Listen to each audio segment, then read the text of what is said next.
গিল্ডে ঢোকার সময় সবাইকে আমি বলছি যে গিল্ড রয়্যাল চলাকালীন টাইমে অন্য কোনো ম্যাচ খেলবেন না।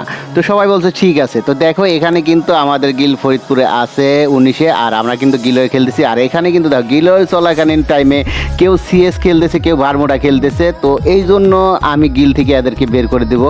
আর আমি বলেছিলাম যে গিল্ড থেকে যদি কাউরে বের করে দেয় তাহলে তারা দ্বিতীয়বার আমি গিল্ডে নিব না। তো গিল্ডে কিছু রুলস আছে, তো রুলসগুলো যদি কেউ না মানতে পারে তাহলে গিল্ডে থাকার প্রয়োজন নাই। ভাই আপনি যেই ঘরে থাকবেন সেই ঘরটা তো আপনি ভালো রাখতে হবে। তো কথাগুলো আপনারা মনে যদি না রাখতে পারেন তাহলে আমার কিছু করার নাই। আর আমাকে অনেকে বলতেছে যে তানভীর ভাই তোমার গিল্ড থেকে আমাদের বের করে দিছো। গিল্ড থেকে ভাই কেউ কারো গিল্ড থেকে কেউ এমনি এমনি বের করে না, কিছু কারণ সারা কেউ কাউকে বের করে না।